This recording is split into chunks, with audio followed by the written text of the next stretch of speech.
He woke before the alarm, again, not from ambition but anxiety, a middle-class businessman staring at a ceiling he barely owned. Coffee brewing like a ritual of survival, not success. Every day felt busy, yet nothing moved forward. Invoices, paid dreams. Delayed energy spent but never invested. He looked productive from the outside, yet inside something was leaking.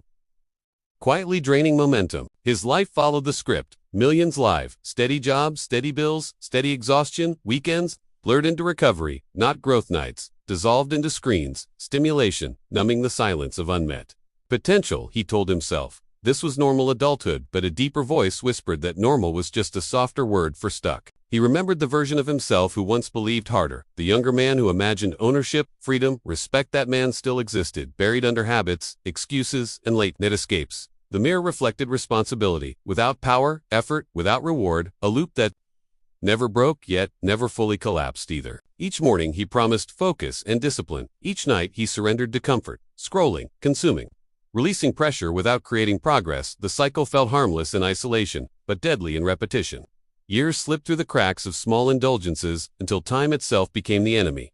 He blamed the economy, the system, bad luck, anything but the leak. Success always seemed one promotion away, one idea away, one lucky breakaway, but deep down he knew opportunity favored those with clarity, stamina, and edge, not the perpetually drained, not the mentally scattered, not the men who burned their drive for seconds of relief instead of compounding it into direction. He worked hard, yet his energy never stacked. It reset daily like a phone that never charged past 20% effort existed, without power, intention, without follow-through. He wondered why discipline felt heavier for him than others. Why focus slipped so easily? Why confidence faded right when decisions mattered most? The answer was never taught in school, never discussed at work, never promoted by media because it threatened comfort and control. The truth was simple and uncomfortable. His life force was being wasted, not stolen, given away willingly in moments he called harmless habits that slowly hollowed him out. Every indulgence carried a hidden cost, not financial but energetic. The mind dulled, the body slowed, the will weakened. Pleasure became an escape, not a reward, an escape. Repeated enough times becomes a prison. The businessman did not lack intelligence. He lacked conservation of power. Sexual energy is creation energy. When wasted without purpose, it does not disappear. It dissolves motivation, focus, and aggression. He needed to build to lead to risk. When preserved and directed, it sharpens thought, strengthens presence, and fuels endurance. This was the missing lever. Never pulled, the modern man is overstimulated and underpowered. Drowning in content, starving for meaning, constantly releasing tension. Instead of transforming it, the result is burnout masked as comfort and laziness mistaken for peace. This businessman lived that contradiction daily until discomfort finally outweighed denial. One night, staring at financial statements that barely moved, year after year, he felt something crack, not collapse, but clarity. The numbers were honest. They reflected not effort, but effectiveness, not ours, but direction. Something fundamental had to change, not strategy, not hustle, but the man himself. He began noticing patterns. Successful men were not frantic. They were calm, intense, contained. They moved with weight. They spoke with certainty. Their presence filled rooms without noise. They were not chasing relief. They were channeling pressure. And pressure, properly managed, becomes power. The difference was not privilege or luck. It was retention of energy and discipline of mind. While others leaked attention, they concentrated it. While others numbed urges, they trained endurance. While others consumed, they created. The businessman saw himself on the wrong side of that divide. He traced his fatigue back to habits that felt private and harmless, but compounded silently. Late nights, easy pleasure, constant release, mental fog, emotional volatility, all symptoms of energy mismanagement. No one warned him that self-control was not morality, but economics of the nervous system. When a man constantly gives in to impulse, he teaches his brain that discomfort is danger, that resistance is optional, that effort should always feel good. This training bleeds into work, money, fitness, and leadership. Quitting becomes normal. Patience disappears long-term. Vision collapses. Semen retention was not mysticism. It was strategy, not denial, but redirection, conserving the most potent fuel in the male system and converting it into focus. Confidence and drive. It was the difference between burning logs for warmth and building a furnace for power. The first weeks were uncomfortable. Urges surfaced. Like noise, once drowned out by distraction, now fully audible, but something else. Emerged clarity. Mornings sharpened, sleep deepened. Eye contact strengthened. The mind stopped begging for stimulation and started seeking challenge instead of escape. He noticed work felt different. Tasks that once drained him now felt engaging. Planning replaced procrastination. Follow-through replaced intention. His energy no longer evaporated. By nightfall, it accumulated. This surplus changed how he walked, spoke, and decided without forcing confidence emerged naturally. The body responded, testosterone stabilized posture, improved strength increased, not dramatically, but consistently. The mind followed. Dopamine cravings softened focus, lengthened, he could sit with difficulty. Without panicking, boredom no longer scared him. Silence became fertile ground for ideas. Not something to kill with noise. Money habits shifted subtly, impulse spending, declined patience with investments increased long-term. Thinking replaced short-term highs. He stopped chasing fast wins and started building systems. The businessman realized wealth was not attracted to effort, but to clarity, consistency, and controlled aggression. The discipline learned in retention transferred everywhere. Workouts became structured, conversations became intentional, boundaries became firm. He no longer negotiated with weakness internally, and that internal authority projected outward. People responded differently, not because he demanded respect, but because he embodied control. He understood now why most men stay stuck. They leak power daily and wonder why life feels heavy. They chase motivation without preserving energy. They want success without sacrifice. They desire outcomes without identity, change retention, forced identity to evolve or collapse. This path was lonely because comfort as social discipline is isolating. Most men mocked what they could not control, laughed at what threatened their habits, but he no longer needed validation. He had momentum, and momentum silences doubt louder than arguments ever could. Time slowed down, not literally but perceptually. Days felt longer because presence returned. He was no longer rushing from one relief to another. He was building, stacking, compounding. The businessman realized that time wasted on indulgence had stolen years. Now discipline was giving them back.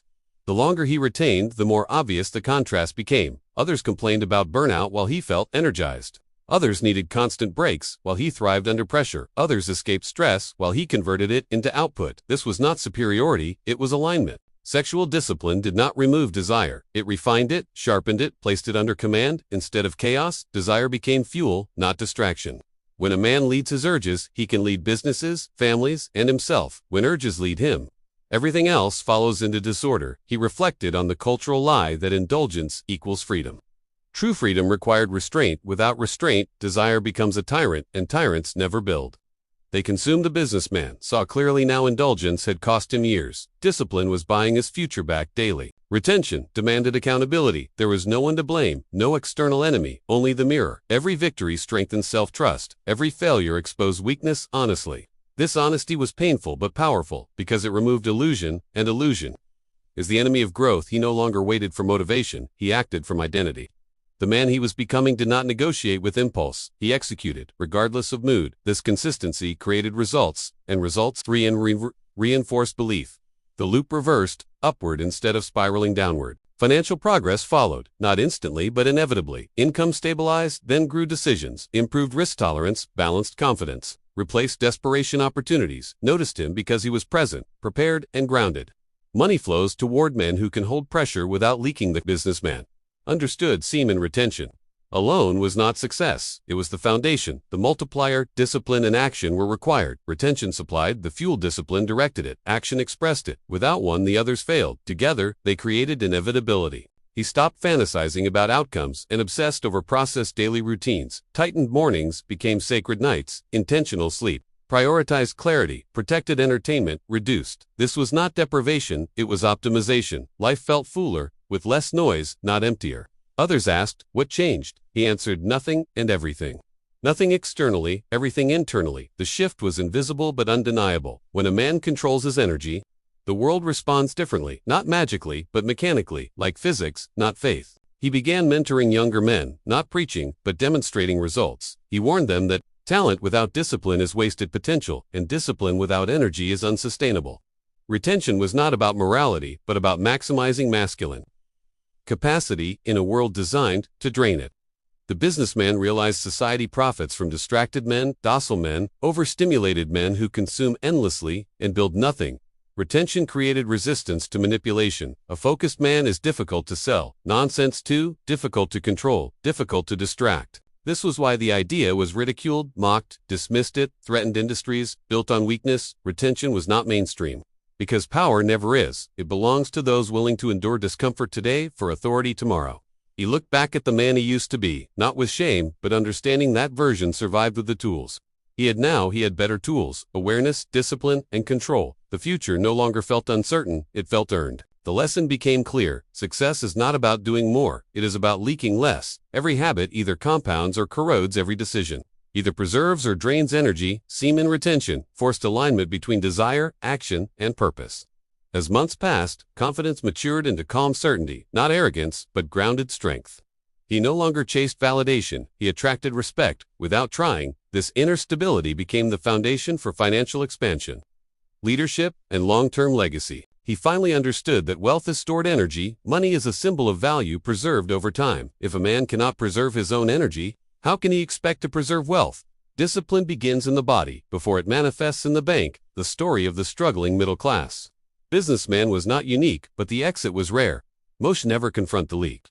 They add effort instead of fixing the hole. He chose differently, and that choice rewired everything. By reclaiming control over his impulses, he reclaimed authorship over his life. The man who once survived now, he built the man who once consumed, now created the man who once leaked, now compounded. This was not the end, but the beginning, because discipline once installed, never leaves. It only deepens the path ahead. Was demanding but clear, and clarity is the most valuable currency a man can hold. The foundation was set, energy retained, discipline forged, direction defined. The next phase would be expansion, scaling, leadership, and legacy, built on a core that no longer fractured under pressure. Stay connected. Second part coming soon. That will blow your mind, how semen retention unlocks a man's financial potential. If this video gave you real value, tap the thanks button. Your support helps me keep creating deeper content like this. Every thanks is a spark that keeps this mission alive. Your support means more than you know. Like, share, subscribe, and give your feedback in comment section.